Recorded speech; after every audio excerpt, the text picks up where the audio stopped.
Have you heard about antibiotic resistance? Welcome to ADP for Learning. I am Ashish Kutyal. Today we will learn about a new topic one more time concerning antibiotics. The discovery that antibiotics can treat bacterial infections dramatically changed human health, and many once deadly diseases are now curable. Yet we often hear about bacteria that antibiotics no longer kill effectively. These bacteria are known as antibiotic resistant, and they're a growing problem in medicine.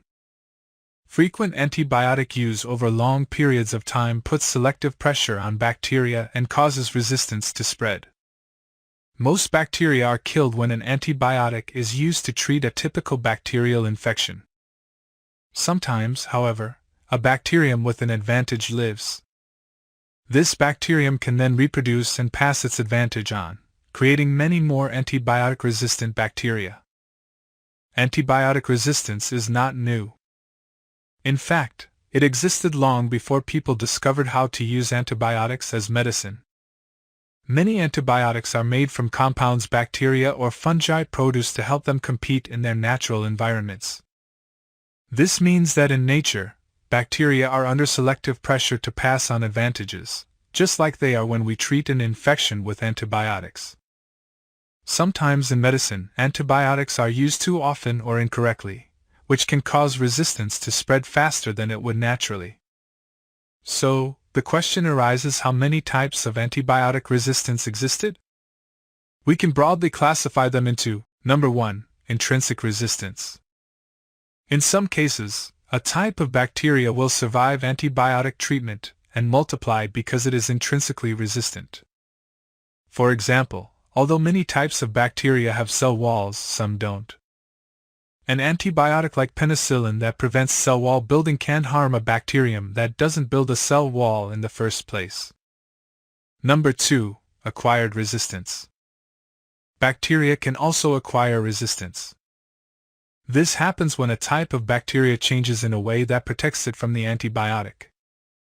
Bacteria can acquire resistance in two ways: either through a new genetic change that helps the bacterium survive, or by getting DNA from a bacterium that is already resistant. So how can a simple DNA change protect bacteria from antibiotics? Remember, DNA provides instructions to make proteins, so a change in DNA can cause a change in a protein. Sometimes this DNA change will affect the protein's shape. If this happens at the place on the protein where an antibiotic acts, the antibiotic may no longer be able to recognize where it needs to do its job. Changes like this can prevent an antibiotic from getting into the cell, or prevent the antibiotic from working once it's inside. Once a change occurs, it can spread in a population of bacteria through processes like reproduction or DNA transfer. Bacteria are very good at sharing genes, including genes for antibiotic resistance. They can share resistance genes that have been in the population, as well as new genetic changes that occur. If you explored agent antibiotic, you saw a bacterium with an antibiotic resistance gene give a copy of that gene to another bacterium. This process is called lateral gene transfer. There are other ways bacteria can transfer DNA. Did you know bacteria can get infected with a type of virus called a bacteriophage? As part of its life cycle, the bacteriophage packages DNA. When the bacterium dies, these packages of DNA are released and can be taken up and used by other bacteria. Does antibiotic resistance lead to a new challenge? The answer is somewhat yes. The emergence of antibiotic resistance creates a new challenge for public health, and there is no simple solution.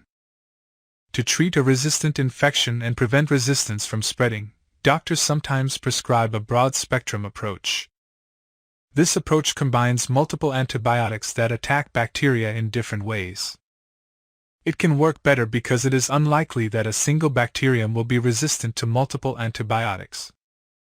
Yet for the same reason, this approach kills many more friendly bacteria and can cause related health complications. Antibiotic resistance can also be prevented in other ways. Doctors are being extra careful not to prescribe antibiotics unless they're absolutely necessary. You can help too. If you need to take an antibiotic, follow the instructions carefully and finish your prescription even if you start feeling better. Antibiotics are a valuable tool for fighting bacterial infections, and using them responsibly now will help make sure they continue working in the future. Thank you for listening and exploring the amazing journey of learning. In the future, we will come up with more interactive topics. Meanwhile, don't forget to like, share, and comment.